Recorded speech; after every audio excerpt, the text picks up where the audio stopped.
Swastiastu, pemirsa Bali TV, jumpa lagi dengan saya Heni Shanti di acara Bali Now, dan saat ini di sebelah saya sudah bersama Bli Komang Rika Adiputra yang merupakan Duta Rumah Belajar Nasional. Langsung saja kita sapa. Om Swastiastu. Om Swastiastu. Punapi Gatra Bli Komang Adiputra. Becek-becek. Becek-beceknya. Nah, Bli Komang ini kan Duta Rumah Belajar Nasional perwakilan Provinsi Bali tahun 2017. Mungkin bisa dijelaskan kepada pemirsa Bali Now, Duta Rumah Belajar ini apa sih? Om Swastiastu, pemirsa Bali Now. Jadi Duta Rumah Belajar ini merupakan sebuah perpanjangan tangan dari Kementerian Pendidikan dan Kebudayaan Republik Indonesia sebagai salah satu agen-agen perubahan di dalam pendidikan. Jadi Duta Rumah Belajar ini adalah guru yang memang memiliki dedikasi dan motivasi tinggi untuk memajukan pendidikan yang ada di Indonesia.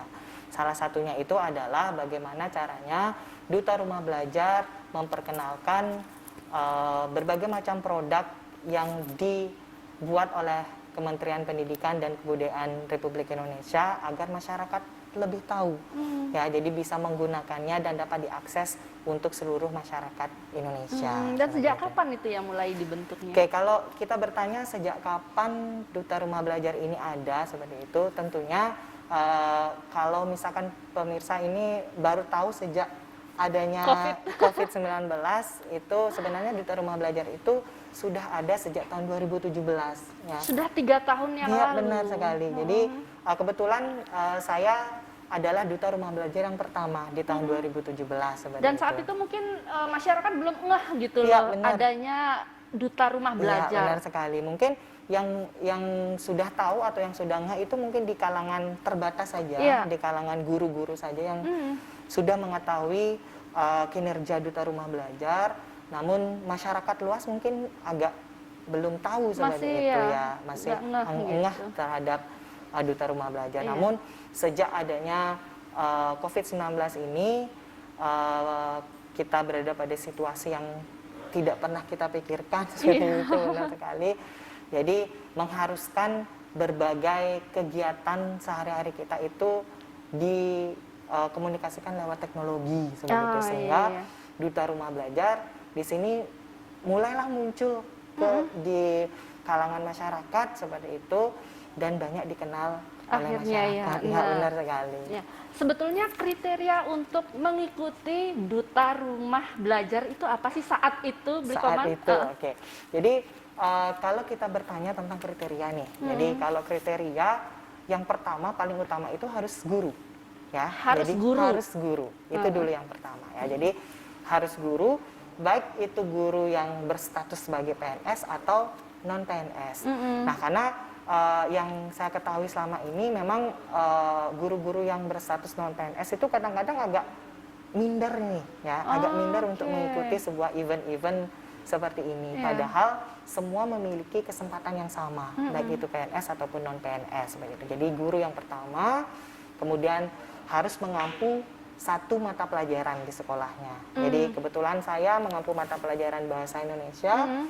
Jadi sudah memenuhi syarat sebagai Duta Rumah Belajar. Kemudian syarat yang ketiga itu adalah seperti yang tadi saya sampaikan, bahwa harus memiliki dedikasi dan motivasi yang tinggi. Itu yang terpenting. Itu yang terpenting ya, untuk memajukan dunia pendidikan. Apalagi pada saat-saat sekarang sangat dibutuhkan, peran guru itu sangat dibutuhkan dalam proses pembelajaran pada kondisi seperti ini. Kemudian ketika proses pemilihan Duta Rumah Belajar itu pun ini cukup panjang. Jadi kita harus melewati 4 level.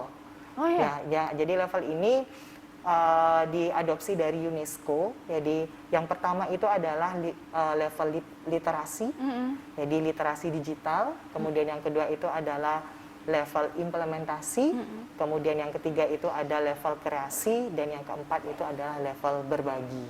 Jadi istilahnya setiap level ini dapat dikatakan sebagai babak sistem gugur.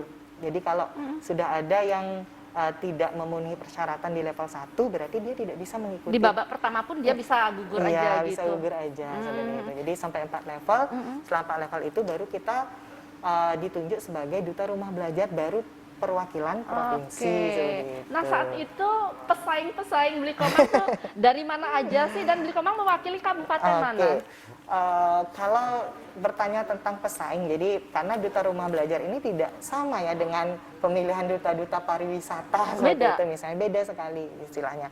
Jadi kita tidak ada mewakili mewakili kabupaten atau tidak ada mewakili kota. Jadi semua pendaftaran itu secara online. Nah, jadi kegiatan ini pribadi? Iya, benar sekali. Jadi secara pribadi kebetulan pada saat itu menemukan sebuah informasi bahwa ada pelatihan pembelajaran berbasis TIK yang di dalamnya itu terintegrasi dengan pemilihan duta rumah belajar seperti itu. Jadi kita secara mandiri, secara sadar ingin meningkatkan kompetensi lah istilahnya. Jadi tidak muluk-muluk pada saat itu saya harus jadi duta seperti itu.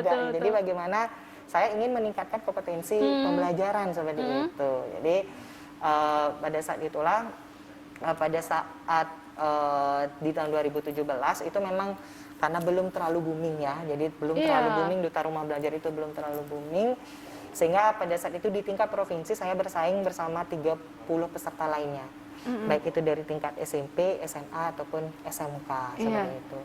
Jadi di tingkat provinsi saya bersaing menyelesaikan tugas, kemudian ada beberapa tugas, misalnya harus mensosialisasikan produk-produk Kemendikbud ke sekolah-sekolah lain gitu. Jadi pada saat itu saya harus mempromosikan atau mensosialisasikan produk Kemendikbud itu di 10 sekolah di luar instansi saya seperti itu. Jadi itu yang harus dilakukan di tahun 2017. Namun seiring berjalannya waktu di tahun 2018, 2019, 2020 saat ini sedang ada proses pemilihan duta rumah belajar, bahkan sekarang sudah istilahnya memecahkan rekor. Pesertanya itu adalah sekitar 60.000 guru di Indonesia. Dari seluruh Indonesia. Jadi ada 60.000 guru dan dapat dikatakan sebagai ini pelatihan daring dengan peserta terbanyak seperti itu. Di tahun ini? Di tahun ini 60.000 guru. Ya, jadi 30 gelombang sudah dibuka, itu sudah ditutup. Padahal masih banyak teman-teman guru yang ada di Bali itu cepat japri, kok sudah ditutup dan sebagainya seperti itu.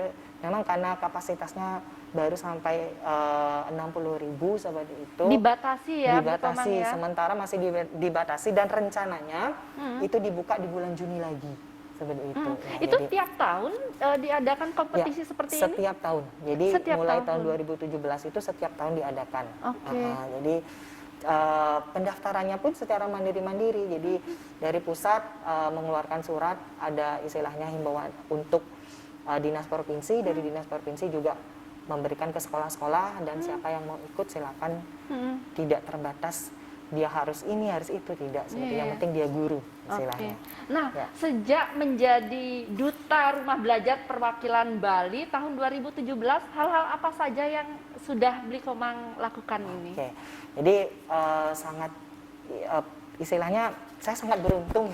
Jadi dari ribuan guru yang ada di Indonesia, saya diberi kesempatan untuk menjadi duta rumah belajar, itu sangat beruntung karena saya dilibatkan berbagai acara oleh Kementerian Pendidikan dan Kebudayaan. Jadi kegiatan-kegiatan saya itu selain mempromosikan atau selain mensosialisasikan produk-produk rumah belajar atau produk-produk Kemendikbud, yang salah satunya itu adalah rumah belajar, ya karena namanya saja duta rumah belajar, yang pasti kita harus mempromosikan atau mensosialisasikan yang utama itu adalah portal rumah belajar. Jadi selain itu, jadi diberi kesempatan untuk ikut training, apa istilahnya juga diberikan kesempatan untuk menjadi narasumber di berbagai acara, baik itu di tingkat lokal, di daerah ataupun di tingkat nasional. Bahkan kemarin di tahun 2018 Desember itu kita juga dilibatkan dalam acara internasional. Jadi kita diberikan tugas sebagai panitia di tingkat internasional seperti itu. Jadi sangat beruntung sekali menjadi seorang Duta ya, duta rumah belajar. Bener. Baik. Nah, kabarnya Blikomang ini juga kepala sekolah dan ngajarnya di mana sih? Tapi kita jeda saat ya, nanti jawab di segmen berikutnya. Baik pemirsa, jangan kemana-mana, tetap di Bali Now. Baik pemirsa, masih di Bali Now dan kita masih bincang-bincang dengan Blikomang, yaitu Duta Rumah Belajar. Nah, tadi kita kan mau bahas nih masalah Blikomang ini adalah kepala sekolah rupanya dan seorang guru ya. Oke, baik, bisa dijelaskan kepada pemirsa Bali Now? Oke, baik, terima kasih. Jadi ini juga keberuntungan saya menjadi Duta Rumah Belajar sebenarnya ya. Jadi karena sering mendapatkan pelatihan, kemudian juga terbiasa untuk berbicara di depan, ya, jadi di depan banyak orang. Kemudian di tahun 2019 itu saya diberikan tugas oleh yayasan menjadi kepala sekolah. Jadi saya adalah kepala sekolah di SMK Kesehatan Bali Medika Denpasar. Bali Medika. Sekolah keperawatan? Iya, benar. Jadi kalau boleh tahu nih usianya berapa kok udah kepala sekolah? Biasanya kepala sekolah kan dulu kepala sekolah saya dari SD sampai SMA itu yang sudah rambut putih gitu. Berapa ya? Kepala dua seperti saya. Ya. Jadi usia baru 29. 29 sangat mudah tahun, sekali untuk menjadi kepala sekolah. Ya, Astungkara diberi apa namanya kesempatan untuk belajar lebih dulu seperti itu untuk manajemen diberi sekolah. Kepercayaan. Ya, benar sekali seperti itu. Ngajarnya di sekolah keperawatan dulu, kesehatan. Kemudian baru jadi kepala sekolah. Jadi kepala sekolah. Jadi setelah tamat kuliah itu di tahun 2013, kemudian saya langsung mengajar di SMK Kesehatan Bali Medika Denpasar. Kemudian di tahun 2016 diangkat menjadi wakil kepala sekolah. Jadi sebelum menjadi kepala sekolah diangkat menjadi wakil kepala sekolah bidang akademik, jadi kurikulum. Kemudian di tahun 2019 diberikan kepercayaan oleh yayasan untuk memimpin SMK Kesehatan Bali Medika Denpasar. Keren. Nah, sekarang kita bincang-bincangnya masuk ke keadaan saat ini. Benar. Wabah COVID-19. Nah, di tengah pandemi COVID-19 ini tentu adik-adik kita yang masih sekolah diharuskan untuk belajar di rumah. Seperti apa sih Blikomang menanggapinya? Oke. Jadi seperti situasi sekarang ini ya, yang seperti yang saya sampaikan tadi bahwa tidak pernah kita bayangkan akan mengalami situasi yang seperti ini. Jadi dalam dunia pendidikan atau proses pembelajaran pun itu harus tetap dilaksanakan, ya, walaupun dengan adaptasi yang harus cepat seperti itu ya. Jadi harus adaptasi yang begitu cepat. Jadi untuk menyikapi ini ya tentunya adik-adik kita ya harus tetap belajar ya, walaupun mereka berada di rumah ya, untuk istilahnya membantu pemerintah memutus penyebaran COVID-19 ini. Jadi siswa atau anak-anak kita itu harus tetap berada di rumah dan tetap untuk belajar di rumah. Harus tetap belajar di rumah.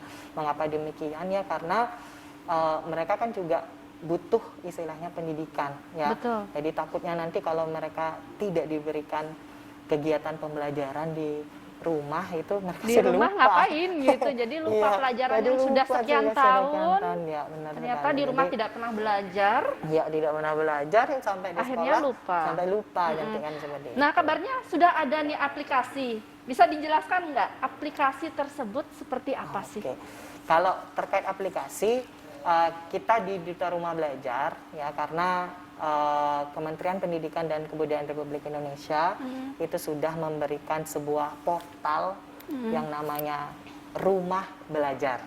Ya, jadi nama portalnya itu adalah Rumah Belajar. Itu yang di tahun ini? Dari tahun 2011 sih sebenarnya. Tapi memang boomingnya sejak adanya Duta, ya, sejak adanya Duta 2017. Itu sudah mulai booming. Jadi portal Rumah Belajar ini menyediakan berbagai konten media pembelajaran. Ya, sudah jadi, menggunakan teknologi. Sudah menggunakan teknologi ya. Jadi di dalam Rumah Belajar itu ada 8 fitur, ya ada 8 fitur. Salah satu fiturnya itu adalah kelas digital namanya. Ya, jadi kelas digital inilah yang kita gunakan di dalam proses pembelajaran di rumah seperti itu. Dan saat ini sangat dibutuhkan Iya, sekali. benar sekali ya. Jadi saat ini sangat dibutuhkan sekali. Yang dulu mungkin para Bapak Ibu guru masih menganggap bahwa ini tidak perlu karena proses pembelajaran itu bisa hanya cukup dilakukan tatap muka di kelas saja, namun dalam kondisi yang seperti ini itu kelas digital rumah belajar itu sangat dibutuhkan. Dan mau tidak mau harus dilakukan. Ya, harus dilakukan. Ya, karena hanya itu yang bisa kita lakukan agar anak-anak kita mendapatkan pendidikan yang layak seperti itu. Iya, betul. Jadi memang itu sangat, dan Ya. itu dari tahun 2011. Itu dari tahun 2011 seperti itu.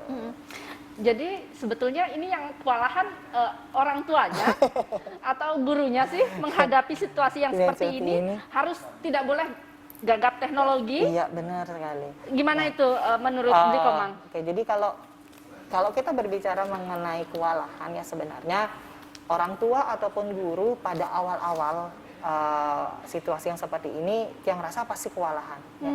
Apalagi guru-guru kita yang senior itu istilahnya ya. Jadi guru-guru kita yang senior itu pasti akan kewalahan dengan kondisi yang seperti ini.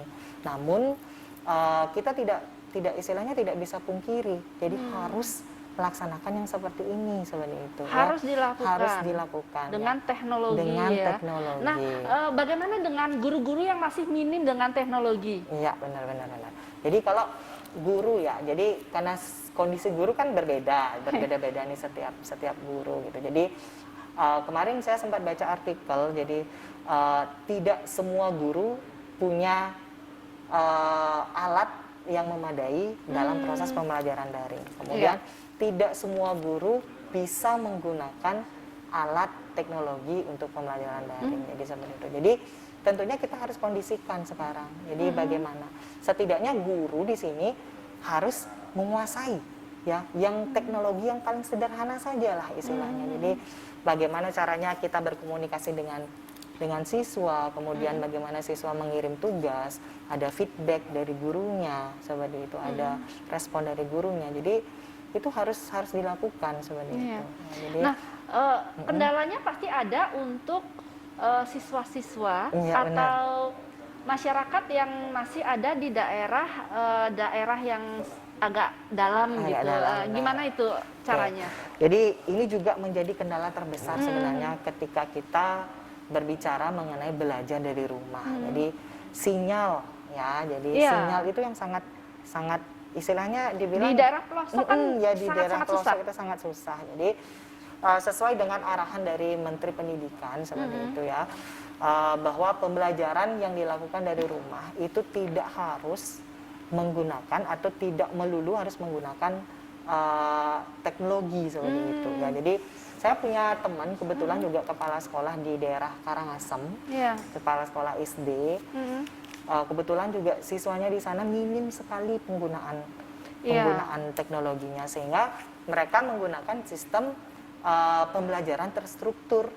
Jadi mereka memberikan tugas secara terstruktur kepada siswa. Jadi siswa mungkin beberapa ke sekolah, ya, jadi ke sekolah mau ngambil tugas seperti itu ya. Kemudian tugas itu dikerjakan beberapa hari atau beberapa minggu misalnya seperti itu. Kemudian mereka akan kumpulkan. Jadi istilahnya kita lah guru bisa menyiasati, bisa mengatur bagaimana melihat kondisi anak-anak kita yang karena tidak semua memiliki fasilitas yang sama seperti itu.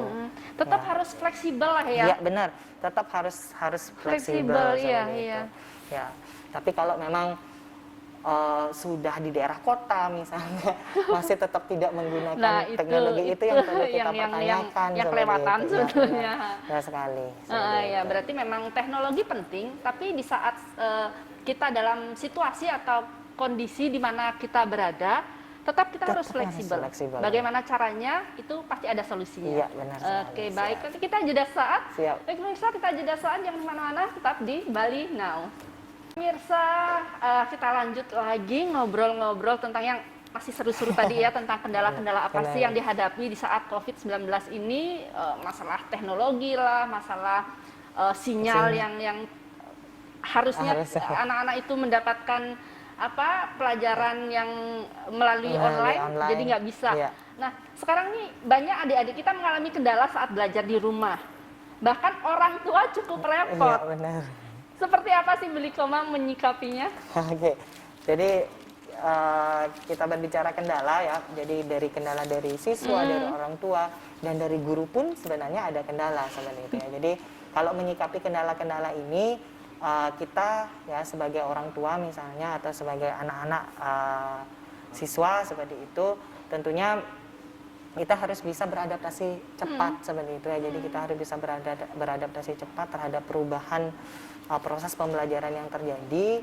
Kemudian di sini sebenarnya perannya adalah guru ya. Jadi peran terpenting agar anak-anak tidak merasa terbebani, kemudian orang tua pun juga tidak merasa terbebani dalam proses pembelajaran di rumah.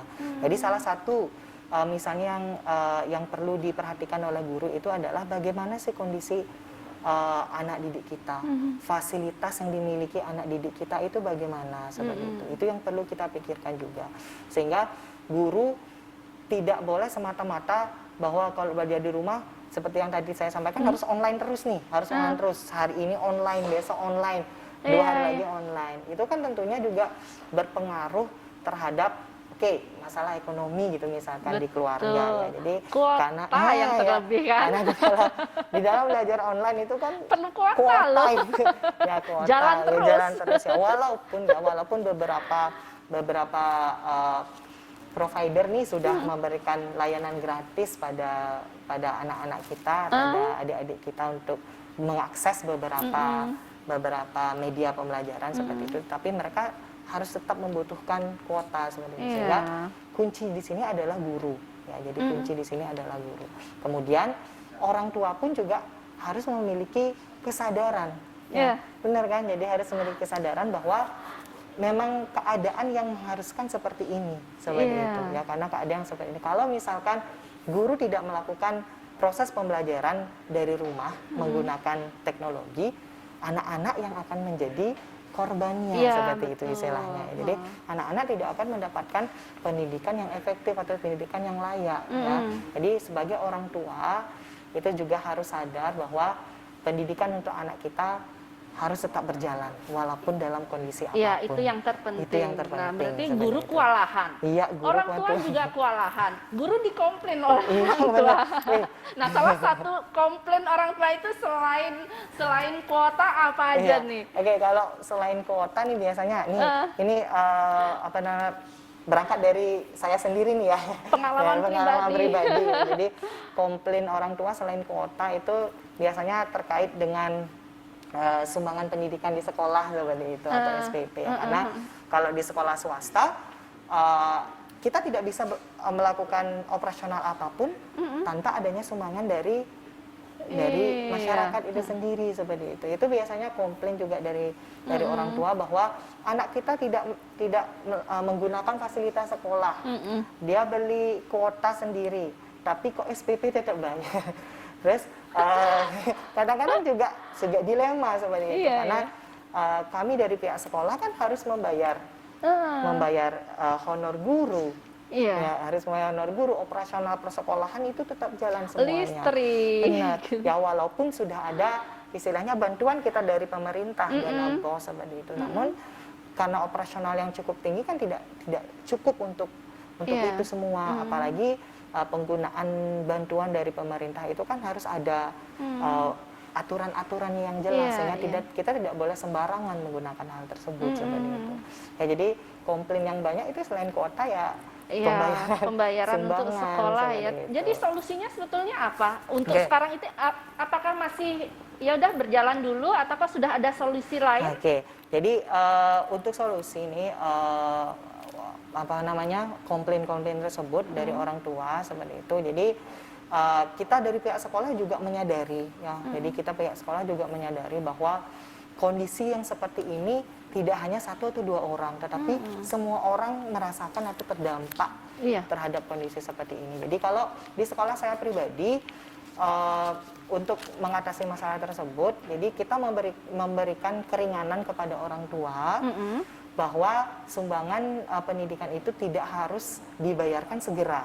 Jadi intinya dia tidak langsung membayar kalau misalkan bulan Maret harus dibayar bulan Maret, tidak. Jadi kita berikan keringanan sampai mereka atau para orang tua itu bisa bekerja kembali seperti itu.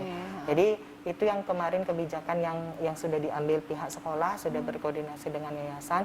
Mungkin yang kira kalau sekolah-sekolah lain juga banyak menerapkan sistem yang seperti itu ya. Jadi kita tidak, istilahnya tidak tidak harus membayar pada bulan tersebut. Jadi kita berikan kompensasi berupa mereka bisa membayar terlambat ataupun apa, karena kita juga tidak bisa memaksa sebenarnya. Apakah itu semua rata semua, ataukah ini kan biasanya ada yang terdampak karena dirumahkan, terlebih karyawan pariwisata.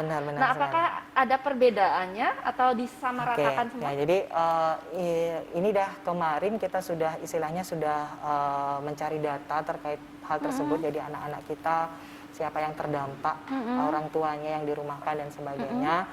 Itu astungkare ketika nanti ada istilahnya perhatian dari pemerintah daerah untuk sekolah swasta, itu pasti kami akan istilahnya memberikan keringanan juga kepada adik-adik kita, anak-anak kita yang memang orang tuanya terdampak COVID-19, misalnya dengan istilahnya ada diskon untuk pembayaran dan sebagainya seperti ya. Mudah-mudahan dari pemerintah daerah sih terutama ini bisa melihat bagaimana kondisi persekolahan di swasta. Kalau di negeri sih yang kira tidak ada masalah, atau saya kira tidak ada masalah karena mereka semuanya kan dibayarkan oleh pemerintah, sedangkan yang swasta itu semua bergantung pada sumbangan siswa seperti itu. Yang terpenting adalah win-win solutionnya dalam menghadapi masalah seperti ini ya, karena kedua belah pihak juga mengalami hal yang sama, dilema gitu. Benar sekali. Baik.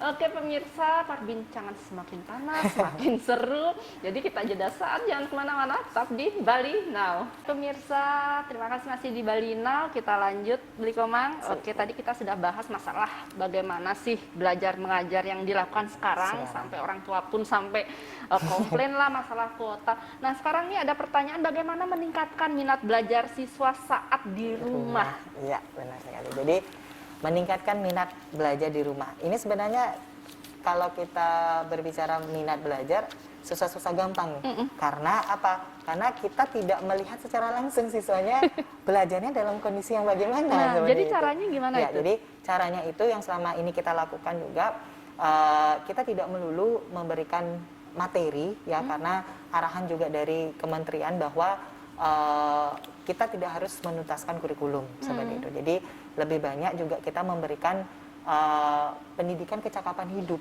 Lebih ke sana ya. Jadi tidak terpatok pada kurikulum yang biasanya ditentukan seperti itu. Jadi kita juga memberikan mengenai pendidikan kecakapan hidup, misalkan bagaimana caranya misalkan bertahan pada kondisi yang seperti ini ya. Jadi bagaimana caranya kita menjaga kesehatan dan sebagainya. Nah, selain itu juga banyak sekarang istilahnya aplikasi-aplikasi game edukasi yang bisa kita gunakan juga untuk istilahnya memacu semangat anak-anak yang mungkin sudah hampir 2 bulan mereka harus belajar di rumah gitu ya. Jadi mereka harus belajar di rumah dan nggak tahu sampai kapan.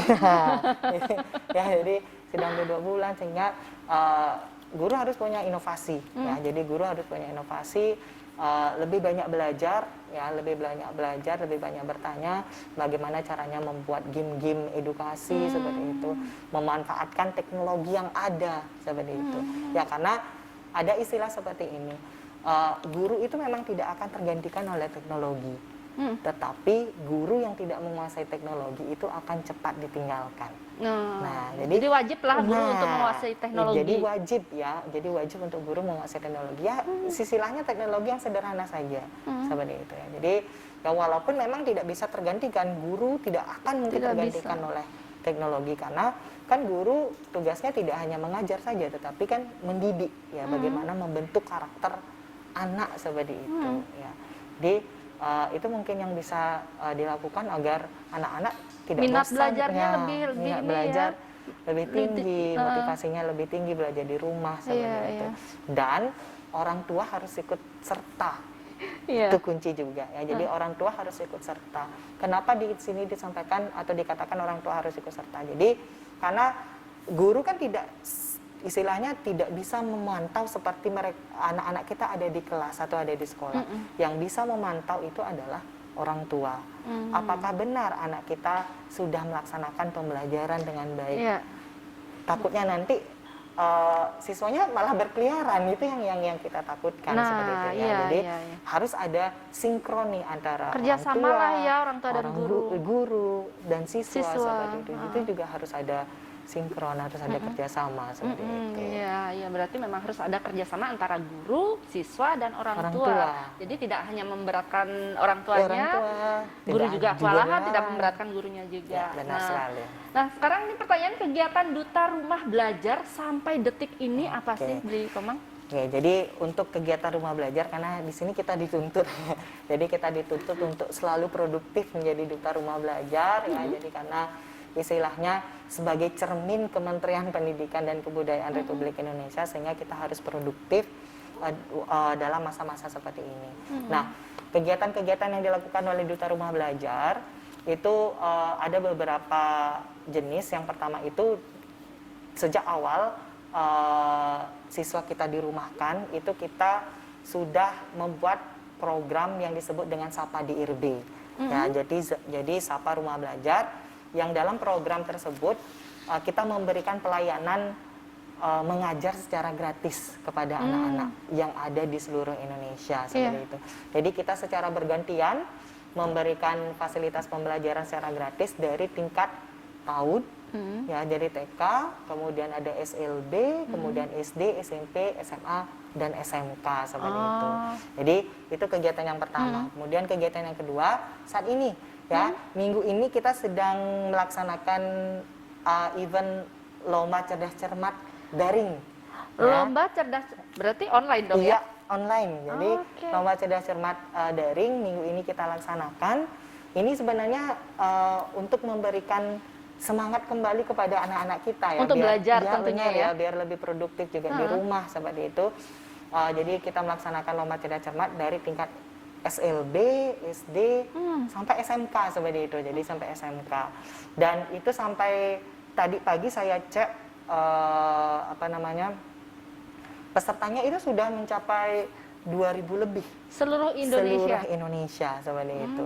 Ya, jadi ternyata minat anak-anak juga tinggi ya, juga apalagi tinggi. di saat mereka di rumah saja. Ya, di mungkin rumah lebih. saja. Iya. Istilahnya biar ada kegiatan yang produktif juga, selain mereka belajar, selain mereka membantu orang tua seperti itu. Jadi kita memberikan fasilitas kepada anak didik kita semua yang ada di seluruh Indonesia. Kemudian dan juga itu ada karena ada hadiahnya juga sih. Iya, jadi mereka semangat juga ya. Karena mereka semangat, mungkin bisa untuk membantu membeli kuota atau yang lain. Iya, betul. Jadi ya penyemangat buat mereka yang di rumah gitu. Oke, nah ini apa sih pesan-pesan Bli Komang sebagai duta rumah belajar kepada adik-adik di rumah yang sedang di rumah saja, sedang belajar di rumah saja? Oke, baik, terima kasih. Jadi adik-adik,